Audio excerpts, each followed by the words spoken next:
Hello, LadaRay and moderator Oz here. Together with nearly 100 participants, we had a fantastic first live LadaRay webinar. Will Trump survive his first term?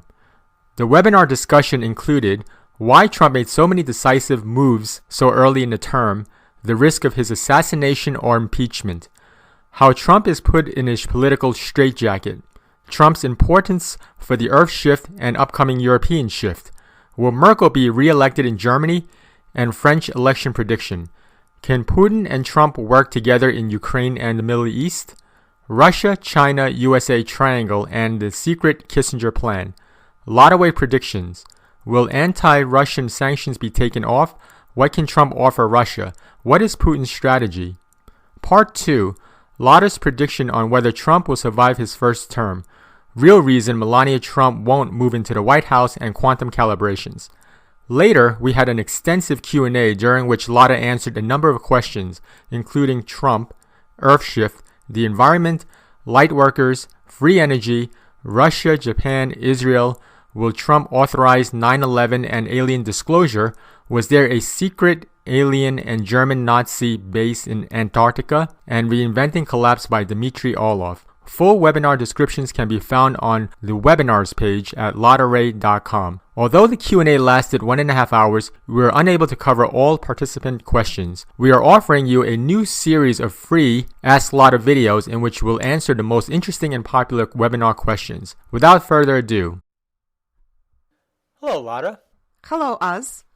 Okay, we are going to take question number 2 from Maddie, and she asks, aggressors and bullies seek out weak opponents for easy victory. So the West realized that they no longer attack Russia politically, which keeps backfiring.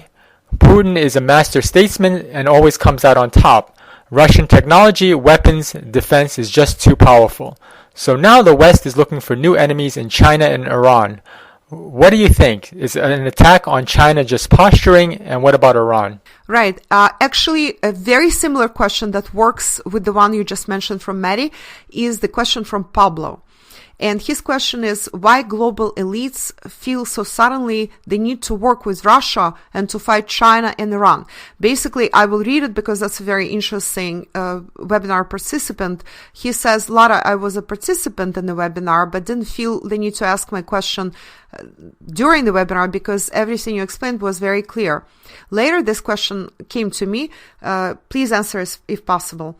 I'm a Mexican, and I'm not for Trump. I want to understand why Trump and the part of the globalist elites, as we see it here, he means in Mexico, suddenly decided that Russia is USA friend, and why suddenly China and Iran became an enemy after Obama made deals with Iran. I'm just explaining what he means by that. And after Obama actually promoted China and the US buys so many goods from China, and there is such a tight relationship, almost a symbiosis that developed over so many years between China and the US.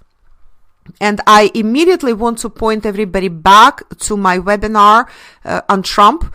And you will see all the links below this segment, and you will see the links and how to access it, also the webinar banner you're seeing right now on the actual video.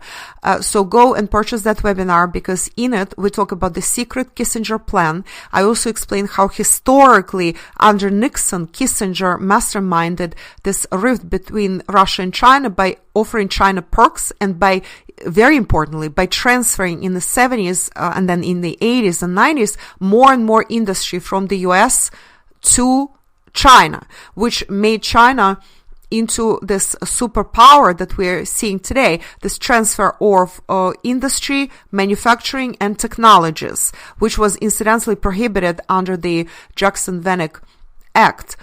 Russia still is awaiting investments from the West, but investments went to China. They streamed like this never-ending avalanche of investments into China over the years since 1970s. That was all Kissinger masterminded, and now Kissinger is trying to propose a different plan under which USA makes up with Russia. Russia stops being the enemy, quote unquote, designated enemy, and the war against China is beginning. So at the very crux of the problem is the fact that US can see that Russia is too strong, and bullies, as Mary pointed out very correctly, they pick somebody weak to fight against.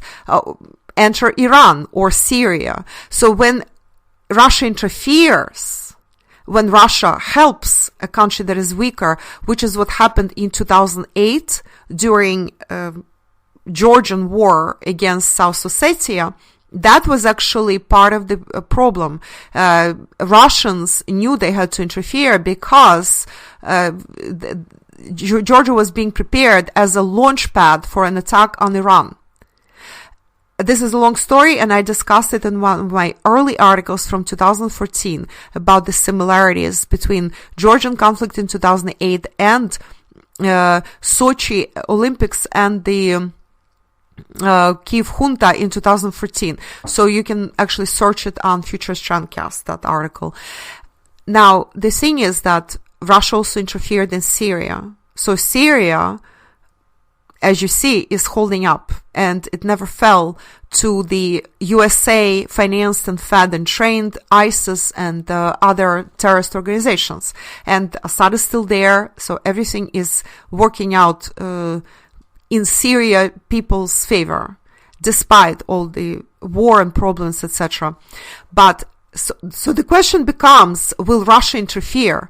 Russia is too strong. USA actually thought for many years that Russia was very weak. Where did they draw this intel? First, what gave them this impression was the fact that the USSR just folded, just gave everything up, gave away the farm. In 1991, Russian troops withdrew from Germany, and Germans didn't even pay the Russians. I believe it was agreed that the compensation would be 9 billion. Germans actually failed to pay any of this, and Russians actually never demanded, which was perceived not as a generous move by Russia as it should have been perceived. Actually, I'm against it. I think that was a very big mistake not to demand all that money from Germany. The move of the troops. So the troops were moved out. All the infrastructure was left in Germany. Troops were moved out into the fields, literally. They didn't have housing. Housing had to be built. Russian infrastructure cost a lot more than 9 billion. I think it's estimated now between 25 and 100 billion what Russians were owed for moving their troops like that out of Germany. And the Russians were never compensated. Kohl, who was the chancellor at the time, and his cronies, they on the way back, they were so shocked that they got a free deal, free lunch like this from Russia, and Russians never insisted on any serious compensation, that they were all got drunk on the plane ride back to the Germany to celebrate the steal of a deal they got.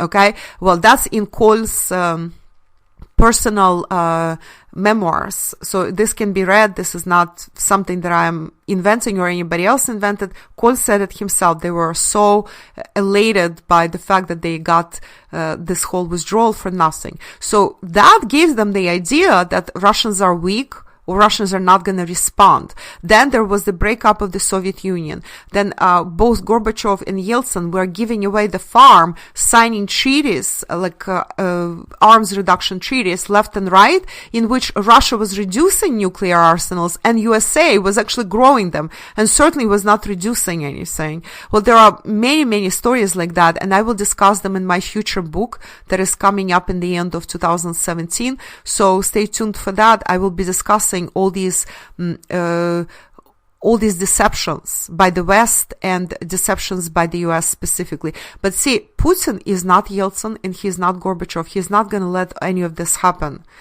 So at some point, when Russians realize that the US is relying on that misconception that if the Soviet Union gave up everything that easily, Russia will continue doing the same. And also they are relying on intel from the sources that they consider friendly to them. These are Russia haters such as Kasparov, all kinds of like terrorists, such as there was Berezovsky, who was giving intel to MI5, MI6, and for a while, there are others who are former KGB or FSB and who ran to the West, and they're saying, oh yeah, Russian tanks are all rusting, Russian missiles are all rusting, Russia has no power. So for a while, since 1990s and early 2000s, that was the misconception under which CIA and MI6, MI5, German and other intelligences in the West were operating, thinking that Russia is weak. So in some, starting in 2008, Russians had to begin showing their hand. And Russians are very secretive about this. They usually do not show their hand. They actually prefer to conceal their real preparedness for a war, for anything else, and their real knowledge as much as possible. But they were forced to be transparent. It was necessary so that West, just like Hitler's Germany in 1941, wouldn't have this misconception that they can attack Russia and get away with it. Because the West was preparing to attack Russia. Let's actually be clear on this. They wanted to weaken Russia as much as possible, including through Ukraine, tearing Ukraine away from Russia, and then attack Russia. So when Russians understood that, and incidentally, that was also my suggestions to Russians some years ago, I believe that was 2007, I wrote about it. There was a forum that started RT, 2005 or 2007, I don't remember exact, there was a couple of years. And so my suggestion was start communicating, start showing your hand. And they began doing that. The war between Georgia, when Georgia attacked South Ossetia, and Russia in 2008, actually, that was the beginning. They started showing their hand.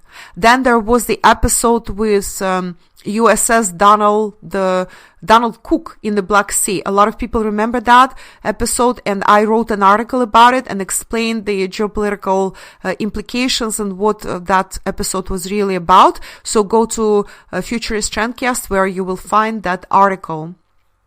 The mystery explained, and Donald Cook, USS Donald Cook, what USS Donald Cook was so scared about in the Black Sea, something like that. Well, you can search for it. I'm sure you can find it. So that episode showed capabilities of Russians as far as the these fourth-dimensional weapons go. That's the weapons that are electronic in nature, that are non-physical, that don't cause physical damage.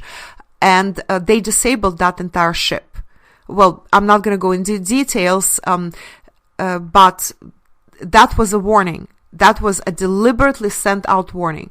Then the next warning was a documentary released by the Ministry of Defense of Russia, which I translated in full, and it is Earthshift Report 4. Again, go to LadaRay.com to Earthshift Reports tab on top, and you will find this best-selling Earthshift Report 4.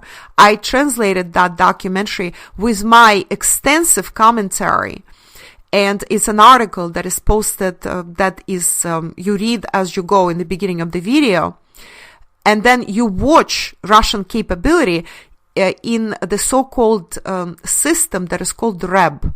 REB, that's in Russian abbreviation, and it's radio-электронная борьба, and it translates, if you want to translate it correctly, it should be translated as radio-electronic warfare, or radio-electronic defense. That's another way of translating it. So the system is called REB, and there are some other systems in Russia that go under this REB umbrella.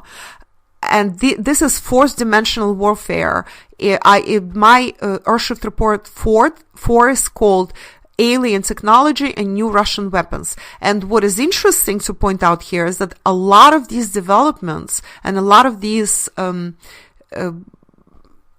inventions that went into that Russian very advanced Russian system that resembles alien technology very closely. A lot of them were developed in the Soviet Union in the 60s, 70s, and 80s. Some of them were even developed in the 90s when Russia was in the worst of shapes, but defense invention and defense research and development still worked to a degree in the country. But what is very important to understand is that all these developments, all these amazing discoveries, a lot of them were shelved.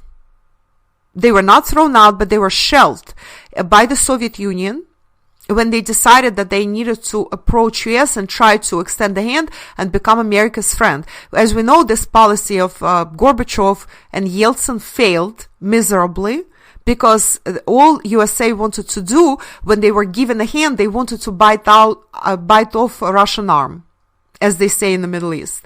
So the result is that Russians had to unshelve a lot of the old discoveries and old developments that they already had, then develop them with new ideas, kind of like spruce them up, make them better for the new era, for the 21st century.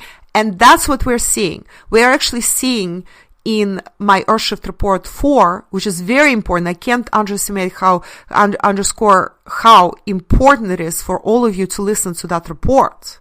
It's donation based. So pay whatever you can, but please do not pay 50 cents. Do you know how much I earn on 50 cents if you pay that amount to PayPal? I earn 18 cents for all my extremely hard work. And that report and another reports. Some people actually go and contribute $1 or 50 cents. And I understand not everybody is able to contribute $5 or $8 minimum that I ask for each report.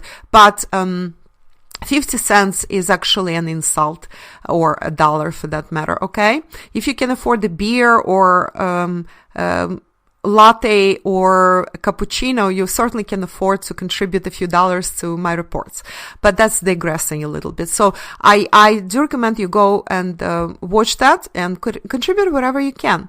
Well, that report is absolutely paramountly important for everybody to understand and to read about. So what is coming out, what Russians are showing, where they're showing their hand, that's actually something that Russian army already uses throughout. So the REP system is the system that is already, Russian army is fully equipped with that system. In other words, they can disable US Navy. That's why US could not attack Iran when they planned it in 2008. US Navy could have been disabled through REP. They can disable aviation just as well through the same system. It's variation. They can protect their cities and entire humongous regions also through this mobile REP system.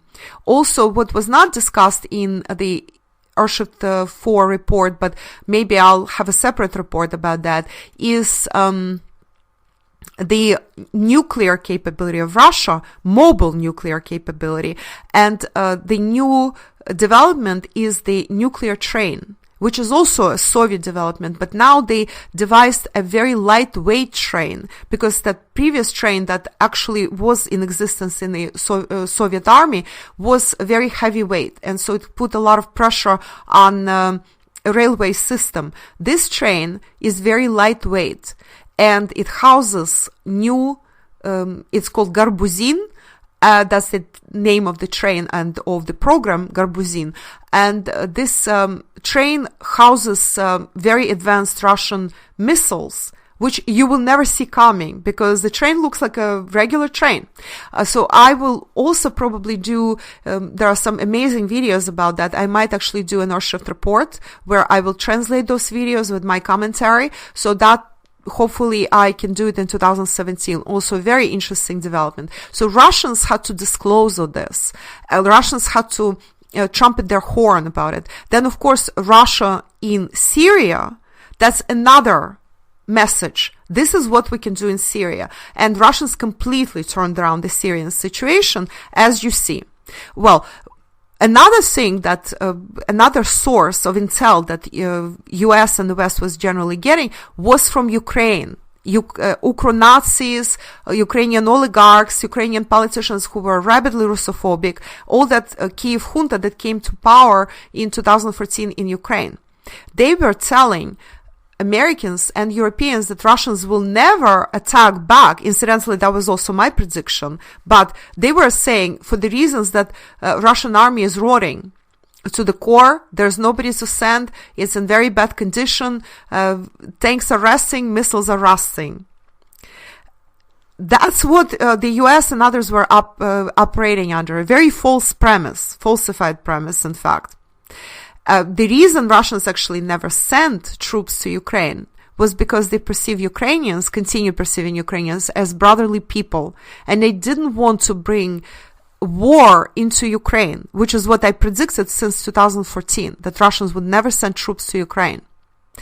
And they also wanted Ukrainians to understand, to learn their lesson, to actually turn around on their own. So it's free will of the people.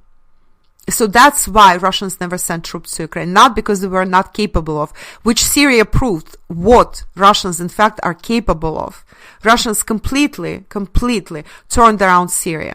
So we're going back to the issue, why sudden change? See, and based on what I just explained to you, the change is not sudden at all. Now you understand the full picture. In 2008, Russians began demonstrating what they are capable of. And then they demonstrated it through the documentary, like my translated documentary, Alien Technology and New Russian Weapons. Then they demonstrated in Syria. And parts of the US and global elites got it. Also, sanctions against Russia did not work. They hurt EU more than they hurt Russia. And Russia, again, as I predicted in 2014 and 15, Russia is using this time to beef up and literally make very strong its own industry, its own agriculture, because agricultural produce from the West took over shelves in Russian supermarkets during the 90s. And locals were struggling to get their own superior and local products into the Russian markets. Now they can. All that I predicted people in 2014. And it's exactly how it's developing right now. So Russia has restructured its agriculture and industry and really helped its own farmers and its own producers. Now, inside Russia, everything is booming. Everything is booming. Infrastructure is being built everywhere, and that's the in my definition, when the chi of the country is going up. Okay, that's I have an article about that as well in Futurist Chunk. Yes, this is a very, very good article. I might link it up underneath this report. So all this I suggest that you read, so you educate yourself on how all this works. And so all this, part of the elites that are smarter elites in the West, they got it. And Trump is the point man. He spearheads these elites. He is that face of these elites who got it, that they cannot do anything with Russia. Again, my prediction, you do not go to Russia with war. Well, this is well known for centuries. Bismarck in 19th century was telling Germans, children, never attack Russia. That's what I keep saying. Never attack Russia. All you're going to achieve is that your own country will fall apart. Look what happened to Germany as a result of trying to attack Russia in the 20th century. Look what happened to Poland as a result of trying to attack Russia in 16th century and install their own Tsar on Russian throne.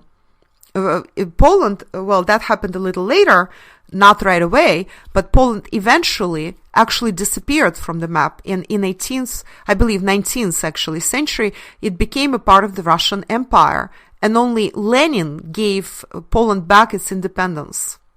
And before that, there was no country called Poland. It was a subject of the Russian Empire. That's what happens to, it may take time, see, it may even sometimes take a century or two, but everything is speeding up. So everything that is happening right now is happening within years. What took centuries or many years, decades to develop previously, including karma coming back to you and teaching you a harsh lesson, now sometimes takes just mere several years and sometimes even months and days. That's how speeded up everything is in our present development and during the present Earth shift that is happening on our planet. Everything is very accelerated. And so US will be, and EU is already reaping its karma right now through all the problems that the EU is experiencing. And incidentally, EU as it is on its way to disintegration. New governments will be coming to power in the EU, and that's payback, that's karma. EU always gets itself into hot waters trying to attack Russia. This is very historically very well known. There are so many things that happened historically, and every time an attack whether it was Napoleon, whether it was Hitler, whether it was Poland that tried to attack Russia, whether it was those armed hordes that attacked Russia during medieval times from the West, nudged by Vatican. And the result was actually the plague that came to Europe. And that happened 1 century after attempted attacks by the Crusaders from the West into Russia. Very, very little known episode in the West. How much Crusaders tried to attack and loot Russia, and how much Russians had to fend off those attacks around 12th, 13th century. And then we have plague, massive plague that wiped out, call it coincidence, call it karma, whatever you want, right? It wiped out 2/3 of European population. So, incidentally, there was never plague in Russia, never, okay? Only in Europe. Well, so it seems that the West has learned its lesson, and the Trump administration is looking for a new enemy in China, or is it just posturing? Oh, yes.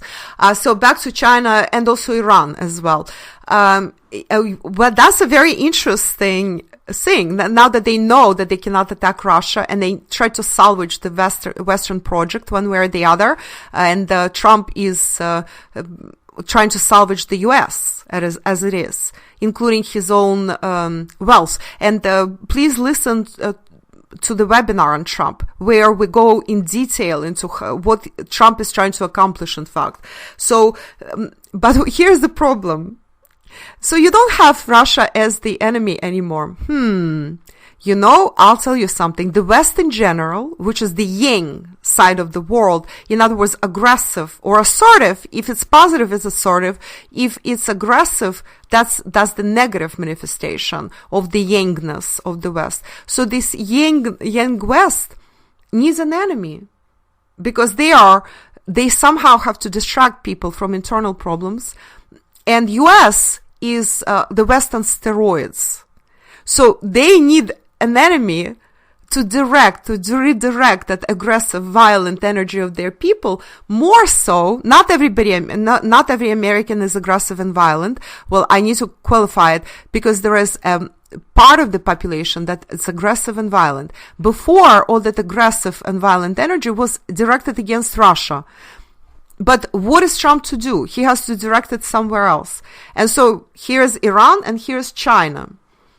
China is a very natural kind of entity and kind of like the construct to direct the angry energy of those Americans who think that Chinese took away their well-being and industry and well-paying jobs, etc., etc.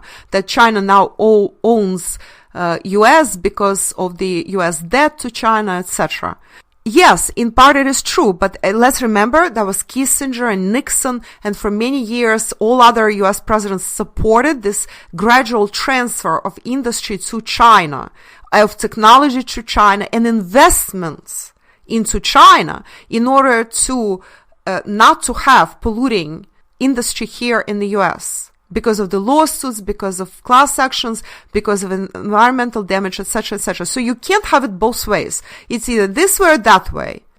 Okay? Either you have manufacturing or you choose not to have manufacturing because you don't want lawsuits and because people don't want to get cancer and get polluted. We discuss all this at length in the webinar.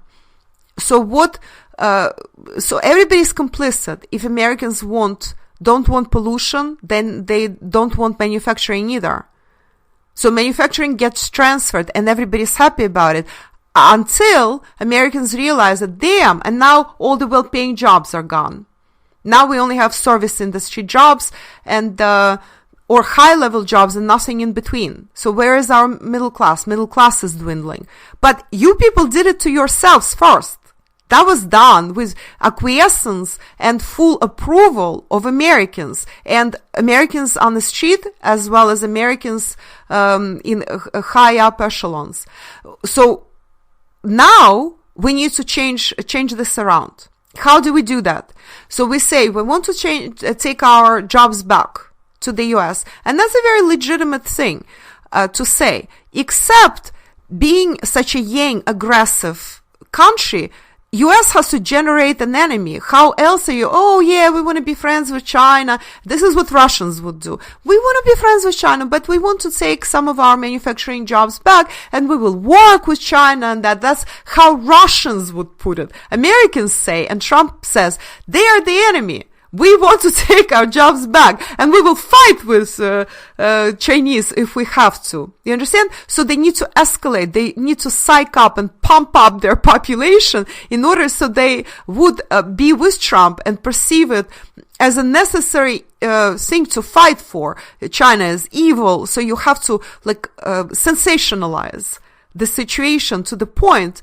That's how they gain support. All the politicians in the U.S. work that way. MSM in the US works this way. So that cooperative thing that Russia would try to go to, let's work together, let's try to resolve it, it's a completely alien concept to the US and American elites. And frankly, I'm sorry, maybe some of my best followers and readers from Future Shancast are not like that, but the majority of Americans are like that. And I hope they're awakening and understanding this is the wrong way to go. But unfortunately, the majority of them really need to have an enemy. Same is true for the Brits and for some Europeans. And of course, they're being psyched up and pumped up by MSM and politicians, but they still have to use their brains. They still have to think for themselves. So that's the problem with China. With Iran, China is a hard enemy and a hard rival to attack. China is not as strong as Russia militarily or geopolitically, but very strong economically.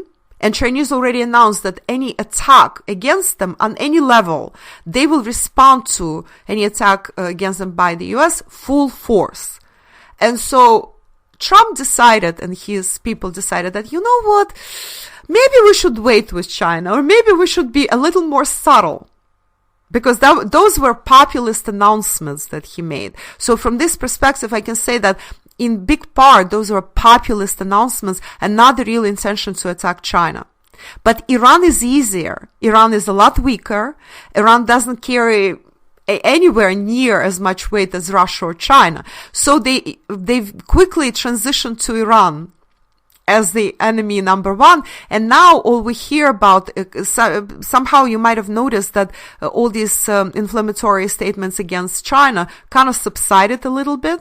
And now it's primarily Iran. Iran, let's do something with Iran. Let's prepare for an attack on Iran. Some people are saying. It floats around. So this is, again, the need for Trump to direct the energy, the aggressive energy, very excessive, very unpleasant aggressive energy of parts of the US population against some external enemy, which helps him to generate additional support from certain groups and helps the population unite. If they cannot unite for something, they have to be united against something or somebody. And so Iran now becomes this very convenient scapegoat. Okay, and this is what, are they serious in attacking Iran? They will attack Iran. Yes, they will attack Iran, given the opportunity. And this is when we are getting into a very important thing we discussed during a webinar on Trump, in which I explained how Trump will try to make a deal with Russia. So Russia supports US. This is not going to happen incidentally. Russians already announced it, or at least is neutral when US goes after Iran and China. And neutrality neutrality by Russia. US can probably receive, but Russians will be weighing this situation, and they will not relinquish their ties, as US tries to achieve, with Iran and China, which are both allies of Russia. Okay, so that's going to be a very interesting situation, and developments will be very interesting. And Russia is in the driver's seat here. Well, Russia is that handsome fiancé that every girl in town wants right now. That's the position in which Russia is right now. China wants Russia on their side, Iran and US.